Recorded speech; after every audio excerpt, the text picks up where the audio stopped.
imortalidade, porque a morte não existe. Essa doutrina bendita, que apresenta um Deus soberanamente justo e bom, misericordioso, não criou os seus filhos para se separarem. Ela criou filhos para se amarem. E a lei do reencontro é a lei de Deus. Essa doutrina abençoada que nos apresenta a imortalidade, a reencarnação, como forma de retorno e evolução para o nosso aprendizado. A cada retorno, um novo corpo, uma nova experiência, mas o mesmo espírito, evoluindo sempre. Não é a primeira vez que você abraça esse espírito que lhe causa essa dor, e não será a última.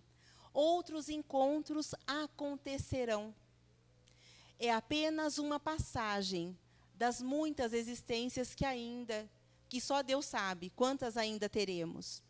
Essa doutrina bendita vem nos dizer que seus amores permanecem intactos na vida imortal, acompanhando os seus passos, vigiando as suas dores, as suas lágrimas, e desejosos que vocês se levantem e retomem a vida de uma forma bela, porque enquanto vocês viverem, eles também viverão.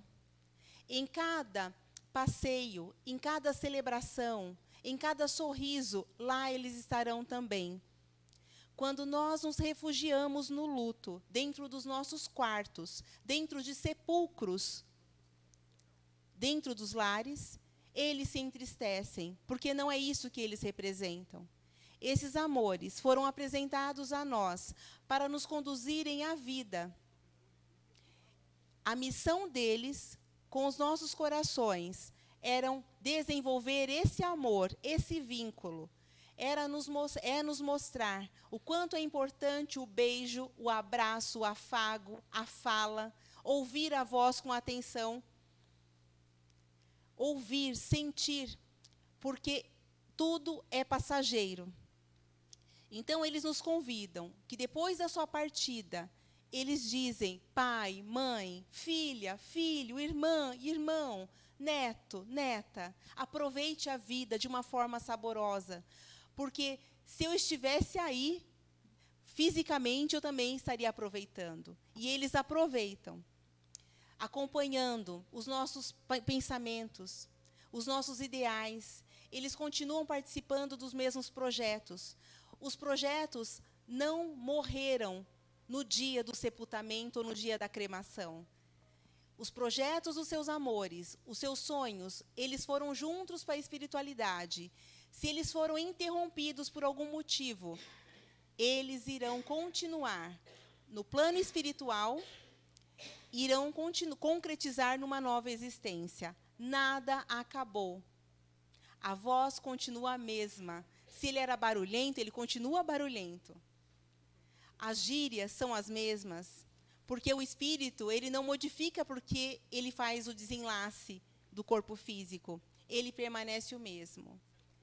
E para os filhos, para as mães, para os pais, heróis, não existe céu para quem tem corações na terra.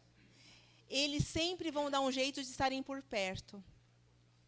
Para aqueles espíritos que fizeram esse retorno de uma forma, por decisão própria, eles também estão amparados, sendo acolhidos pela Mãe Santíssima.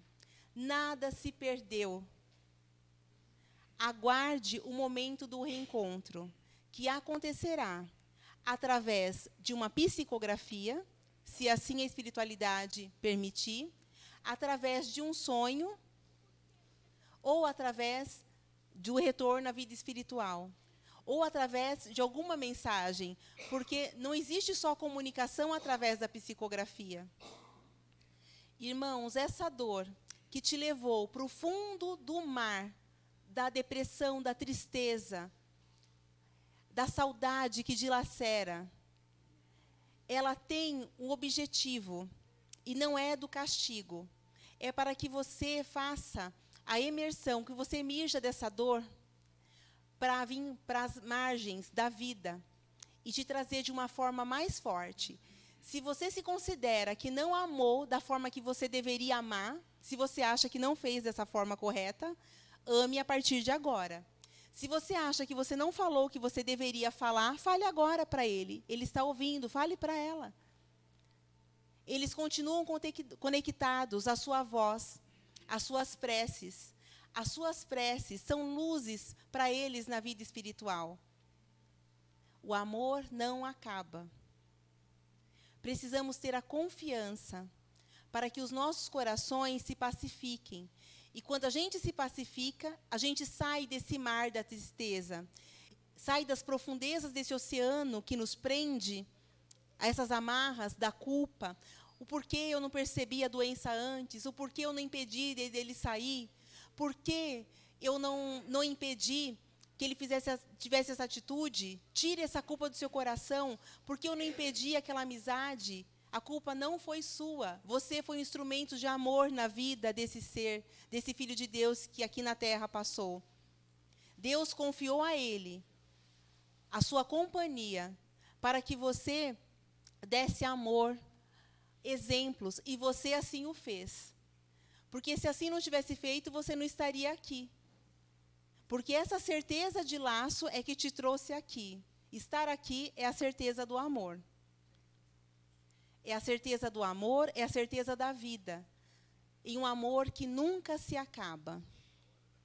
Vou compartilhar com vocês uma história, considerando, né, que a doutrina espírita acredita na reencarnação, de uma carta psicografada pelo Chico Xavier, uma psicografia, de uma jovem chamada Maria Amália. O que aconteceu com essa jovem?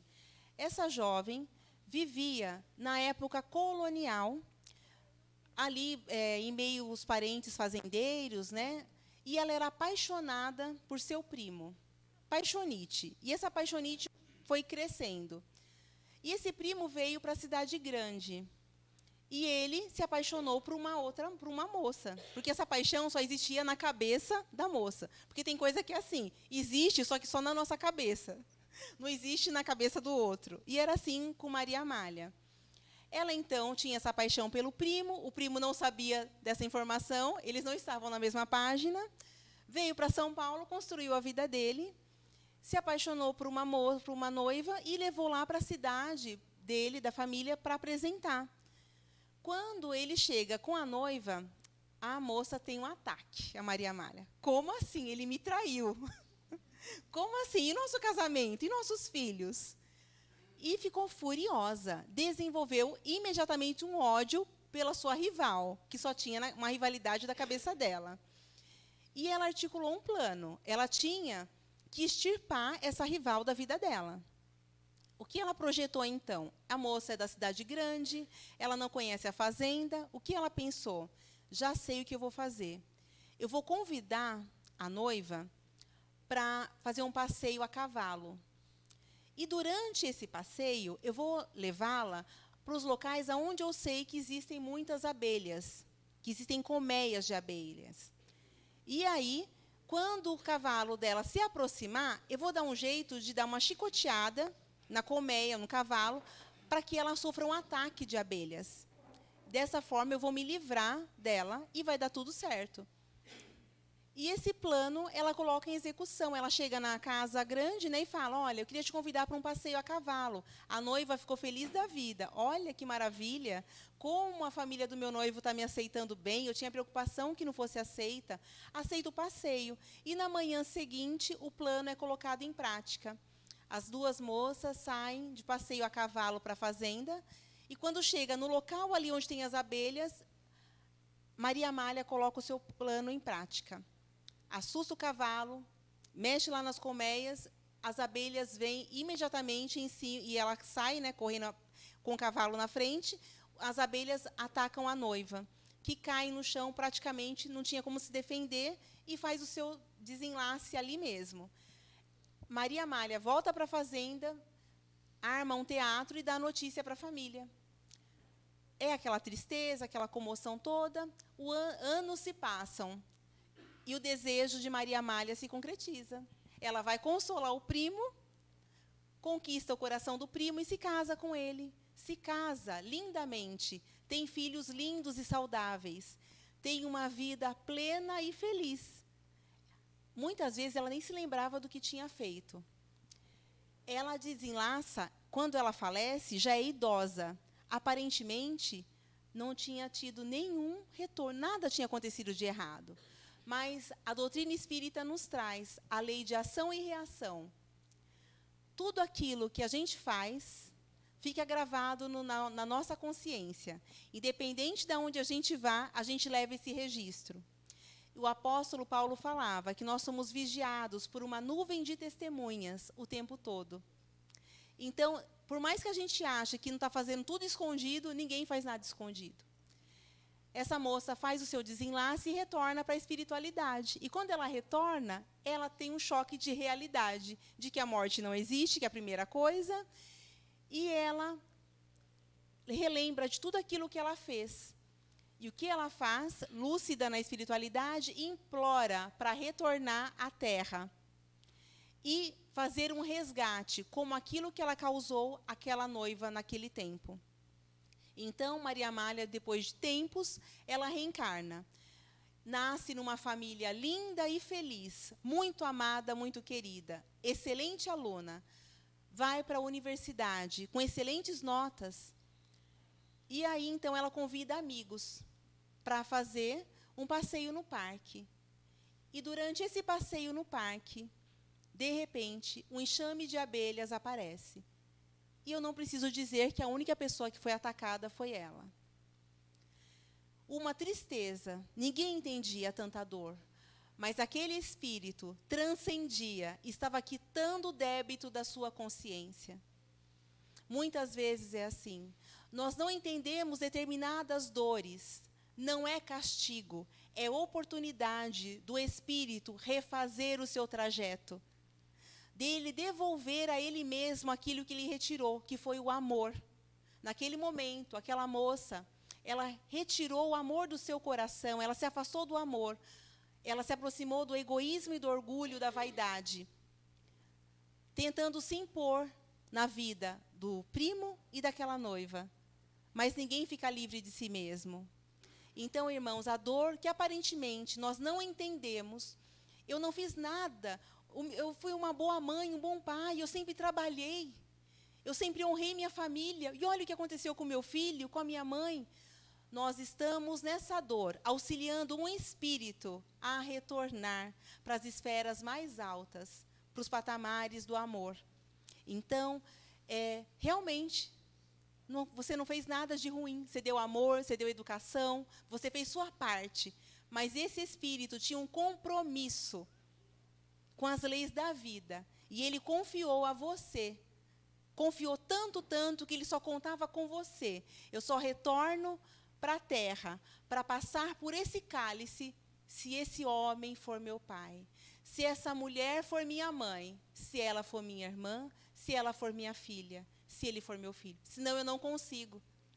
Então, vocês são vasos valorosos de Deus, aonde Deus plantou as flores mais lindas, que precisavam passar por esses processos. Todos nós aqui estamos, né, na vida uns dos outros, sendo auxiliados a cumprir os nossos resgates necessários ainda, porque nós estamos no hospital, todos nós internados, nos curando das nossas dores. Então, quando sofremos uma palavra ofensiva, uma dor, alguém nos tira subitamente um ser amado de uma forma brutal, faz parte quando nós convivemos num local que é um hospital ainda, onde só tem enfermos. O ser perfeito que estava aqui, que esteve, foi Jesus. Ele ensinou que devemos amar a todos, amar ao próximo como a ti mesmo. Continue se amando, para que esse amor se estenda ao seu amor. Irmãos, seus filhos não são vossos filhos. Eles são filhos e filhos da ânsia da vida por si mesma. Eles vêm através de vós, mas não de vós. Eles pertencem à mansão do amanhã. que vocês não podem imaginar, nem no mais lindos sonhos. Pais, não desejem que seus filhos sejam como vós, mas sejais vós como eles, porque a vida não caminha para trás. Pais, vocês são verdadeiros arcos, e seus filhos são flechas douradas nas mãos do Criador. Quanto mais vocês se inclinam, mais alto essas flechas podem seguir. Permitam que essas flechas sigam em direção a Deus. Por mais que doa, sempre dói. O tamanho da dor é o tamanho do amor. A saudade é assim. A saudade, como disse nosso irmão, não tem cura. Ela vai doer até o dia do reencontro. Mas que esse reencontro aconteça no tempo de Deus. Que Jesus nos fortaleça, hoje e sempre. Que assim seja.